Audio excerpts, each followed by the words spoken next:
Hi guys, Andres on Mainliner with another Vinyl Finds video. I went out shopping today because, it's like shopping. Not just shopping, because I've been going shopping. I've been going to the supermarket for the last 3 months, but that was the only place I could go.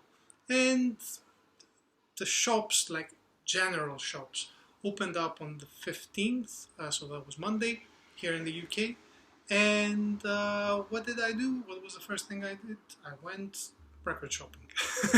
Because, yeah, I have bought some stuff online, but it's not the, it's not like, the time to be buying records. It's like, it's really weird period. It's just, everything's like super weird.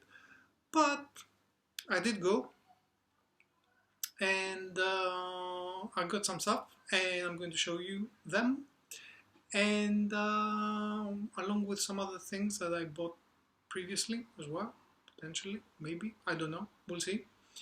And yeah, that's it. How's your 2020 going? Yeah, 2 thumbs up. Right, okay, cool. Right, you came here for the records, so I will start off with a CD. Smash that like button. Or dislike button, whatever you want. It's fine. So, here's a band that is quite extreme. And I like extreme stuff. You know that I'm a fan of Nails. And, and when I first heard Nails, I couldn't digest it, right? But hearing it, I knew there was something there that I liked, and I knew that there was something there to explore. And this is the same thing with this band. This is a box set from the band called Painkiller. Now, if you're not familiar, it's a band comprised of Mick Harris, who's the drummer for Napalm Death, John Zorn, who is a saxophonist, avant-gardist, super prolific musician. I mean, he owns Jadick. This is on Jadick. And Les Claypool, memory serves me right. Les Claypool. Bill Laswell. Why do I confuse the two? Bill Laswell. So on bass. So this is the box set for the complete works. At least that's what they say. It's like everything that they have released. Although they have quite a few things scattered here and there. And this is something that I couldn't get into. A friend of mine borrowed, gave me his copy of Buried Secrets. And I was like, whoa, what is that? It's just extreme. And it's not extreme in the same way that Nails are. How should I put it? No, actually I take that back. They're as extreme as as Nails, the band that is, but with saxophones, with a saxophone basically, and it's just mind blowing. It's just like, you're like, whoa, what is this? So this box set has 4 CDs. It has one CD that has, well, the EPs, I guess, which is Guts of a Virgin. Nice title, right? Came out in 1990 and then followed up by Buried Secrets. And on this CD it has one extra song called Marianne, which I haven't found where it fits in the discography. Other than here, I don't think that it sits anywhere else. And then they have the 2 CD album called, well, you can see, it's not a very nice compact disc. It's not a very nice box set. It said box set, and I was expecting a box, like a box like this. This is a box. You know what I mean? This is a box. This is like, a yeah, it's a little bit like meh. I don't know, whatever. So yeah, the next couple of CDs are Execution Ground, which came out as a double CD. I think yeah, double CD. That was the original release. And one is Execution Ground, and the second one is Execution Ground in dub.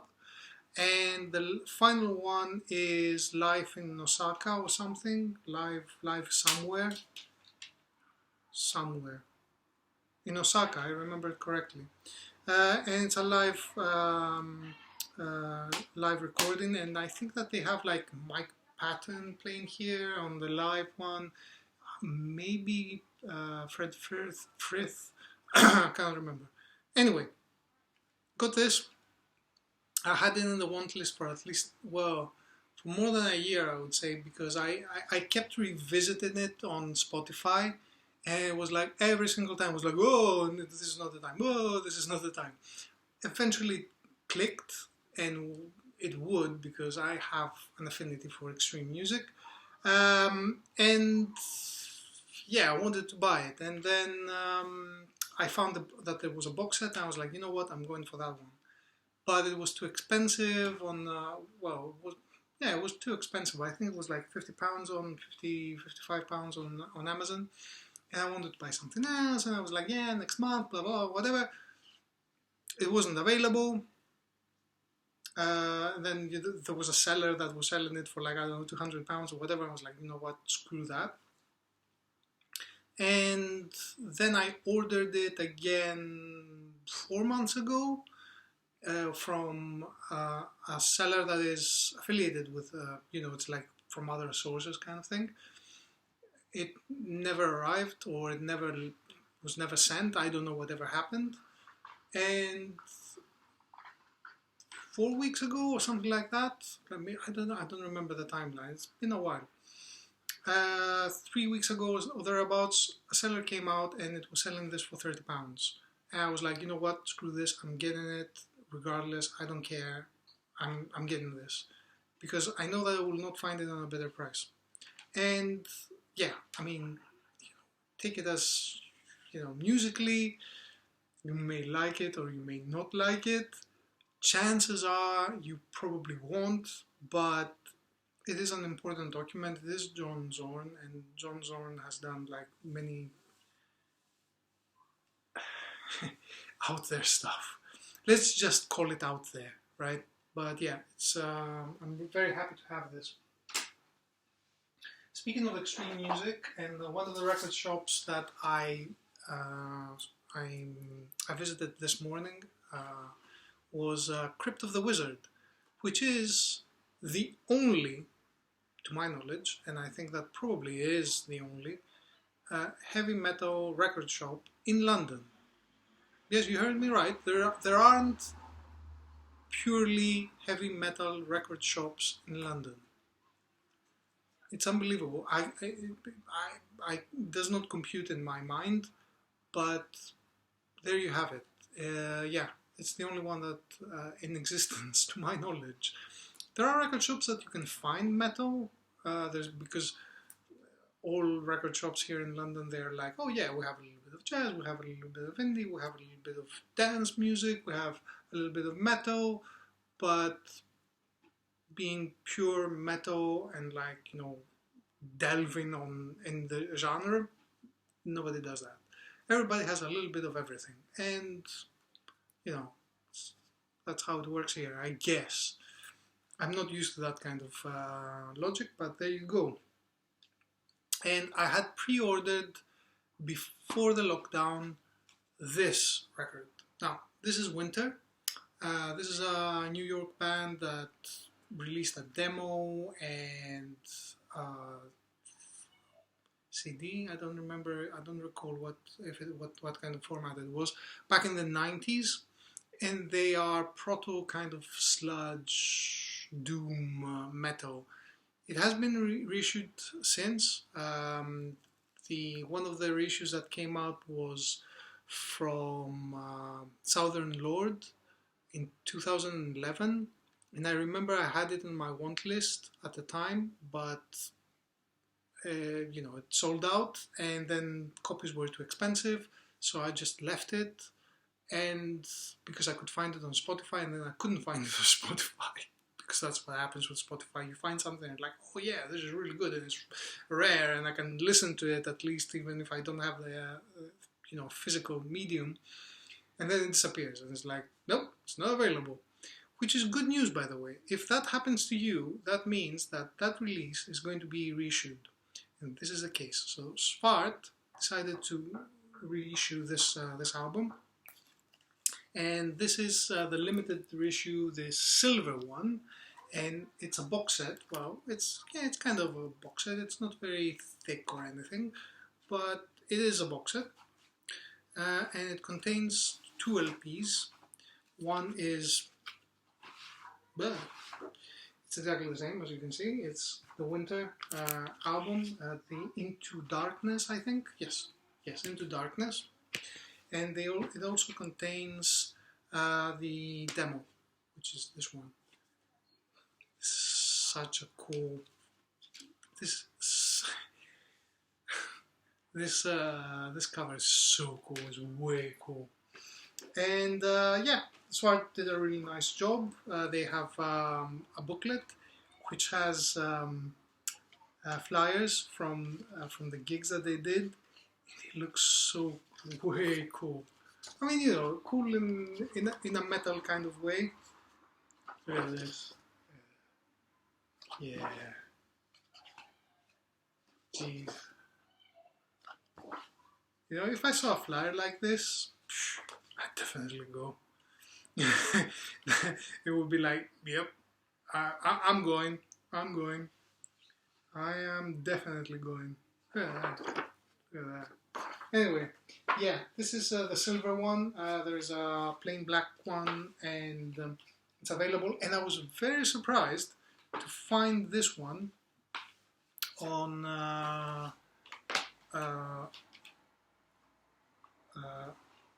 oops, sorry, I'm trying to put this back together, and I'm getting distracted. So yes, what was I saying? Oh yeah, I found it on in Rough Trade East. So they had copies of this, the black version, not the silver one, because this is a limited. And yeah, you can find copies in Rough Trade East. So there are, and there's quite a few of them. I don't know how many people will pick it up. Oh, how does this sound like? This reminds me of Celtic Frost. It has very strong Celtic Frost. It's not as extreme as the cover would suggest. I mean, it doesn't have any like crust punk or any like, you know, very sludgy. The sound is sludgy. It's heavy, but it reminds me, if anything, of Celtic Frost. And if you like Celtic Frost, early Celtic Frost, with less thrashy elements, a little bit slower, then yeah, you should go for this one. Now, extreme music aside, there are some things that I've also got I want to share. Where do we go? Yeah, because I have quite a few things, and if I could keep it concise in some way or manner, that would be really good. Well, lovely. All right, yeah, let's do this. See, there's like a lot of preparation goes into these videos. And it's like I spend so much time scripting it and then editing, and it's a very hard job. It's a very hard job. But that's why I'm paid the big bucks, right? Has to do with that. Right. So, oh yes, lovely. Okay. Now, I've told you that I'm on a kick recently, lately, and that kick is a post-punk kick, post-punk new wave kind of kick.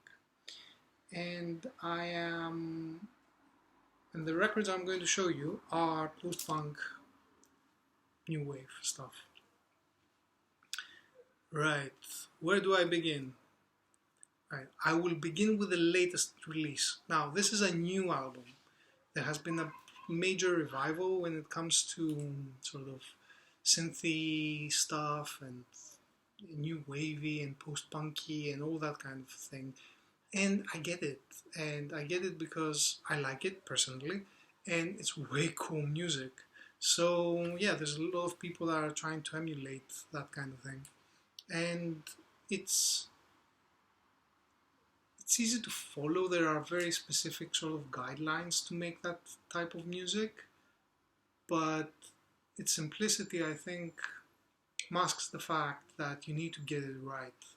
And these guys are getting it right. This is Molhat Dolma, and the album is called, what is it called? Etazi, I think. Etazi. I think it's Etazi, I think. Molhat Dolma, there you go. They are from Belarus. It's like there's life there. I'm sorry if you're from Belarus and you're watching this, but yeah, it's like this like sounds like something out of nowhere. Fantastic synth, dark. Well, it's not very dark, but it's synth. It's a synth album. It's just great in execution and the concept, and it's sang in Russian. I have no idea what they're talking about, but it fits so well with the music. It's like if I were to think of a synth, new wave synth band, which is like, you know, dark post-punky kind of thing. English is, I think, the third best language. I think number one would be German. German sounds really like, you know, it has that kind of cold, you know, aesthetic to it. And then it's Belarusian, I guess. Because this sounds like amazing. Amazing, I'm telling you. It's fantastic. Check it out. If you're into this kind of thing, because if you're not, then, you know, you will not appreciate it. And then it would be English. But yeah, Molhat Dolma, this has been reissued very few times by now. Initial release was in 2018, I think, in Germany, and just keep on doing runs of reissues. And this is what's it called? Sacred Bones Records. Yeah, it's a clear vinyl copy. Yeah, it's like nothing to shout about, but it will be hard to find, I think, because I had it ordered from Amazon at least 3-4 weeks now, and it's out of stock, and yeah, it's gone. Speaking of English and synth and revival, all these words together bring us to this lovely album by Linea Aspera. This is Linea Aspera, and I can't remember the title. No, it's the same. Linea Aspera. I think that they haven't done much. I have done this one and maybe an EP, maybe, I'm not sure. This came out in 2012, so this revival has been brewing for a while now, and it's on Dark Entries, which is a really nice label when it comes to these kinds of things. And this is just brilliant. It's like cold, glassy kind of synth music. You know, it has that kind of. I mean, the lyrics work really well as well, because they are very detached. They're very sort of, you know, white lab coat kind of feel to it. But it's brilliant. I love this one. I have been playing it on Spotify, but I couldn't find a copy. I found one for a good price, and the seller was also selling some other stuff, so I just put that in the order, and that was a good thing. The other thing I got from that seller is slightly different. Same kind of, it's not aesthetic, because this is definite post-punk. Completely different. This is Linea Aspera are British. These guys are Belgian. So this is Siglo XX. who are, I think that they are sort of minor celebrities in this kind of new wave synth kind of circuit, if you like. This is a more post-punk kind of album, and this album was actually a cassette that they distributed in their first live gigs, basically. The first gigs, this was on cassette, and this has been reissued once before, and the initial, those copies are quite expensive. There's also the cassette, well done if you can find it, and this is brilliant. This is very guitar led. It's not synthy at all, and it's just really good stuff. And here's another band. These guys are from the US. This is another reissue from Sacred Bones. This is a little bit of an oddity, because I don't know if it's post-punk or if it's goth or if it's like a cross between the two, but it's definitely, I think that the first time that I listened to these guys, there is a compilation called Killed by Death Rock, and it has bands there that sort of fit that kind of sound. These guys definitely do. And some bands that don't, and the next band is going to be a very good example out of that. Why I don't think that Killed by Death Rock or Death Rock would make any sense. There's a definite like gothy kind of element to it, but yeah, I mean, why not? This is a really good album. I think that this is their first album, and there is also a compilation of their singles of some sort. I can't remember right now. 13th Chime, that is the name of the band, by the way. And the next one is that band that I was telling you that I found initially on this compilation called Killed by Death Rock, and this is a big oddity, and I think that it's already 22 minutes, so I will close it here. This is a big oddity. So the band is called Glorious Din, and I got both albums. This is their first album, Leading Stolen Horses, and this is their second album, which is Something with Trains. Closely Watched Trains. Yeah. Now, this band is from San Francisco, and there is a definite Joy Division vibe to it, to the sound. It's not copying it, because I don't think that you can copy Joy Division without people, pointing the finger and saying that, oh, you're copying Joy Division. The vibe is definitely there. The singer is a very fascinating person. He is. I was reading the hype sticker. He's a guy. He's fronted. Here's what it says: underground post-punk classic by San Francisco band Glorious Din. All right. Okay. Cool. Fronted by Eric Cope, a boy from the Sri Lankan jungle.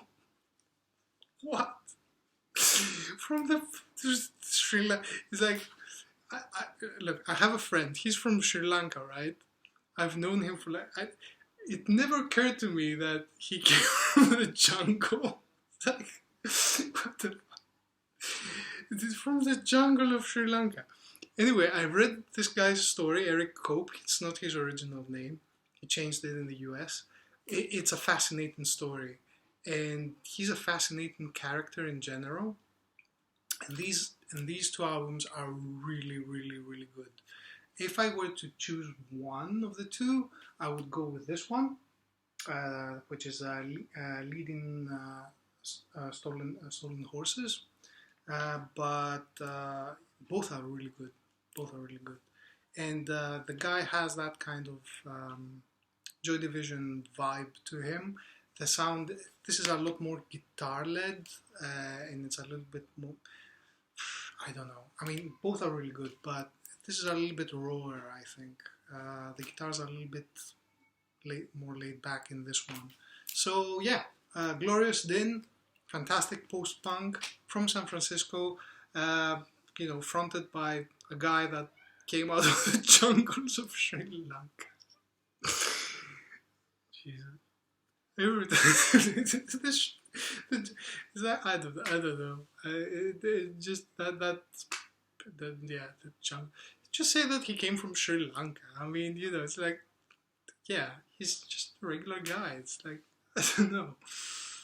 Anyway, that's my update. I have more stuff to show, but I think that that would make the video way too big, too long, and you know, it's just not worth it really. Nobody would watch it and whatever, and then you would be like, you know, dislike. Ugh. Anyway, as per usual, you know, like this video if you liked it, dislike it if you disliked it, leave a comment, subscribe, remember to press the bell icon so you get all the updates whenever I remember to upload a video. And yeah, I hope that everybody's well, you're keeping well, everything is going alright. It is tough time, and yeah, it's not over yet, I'm afraid. So enjoy whatever you're doing.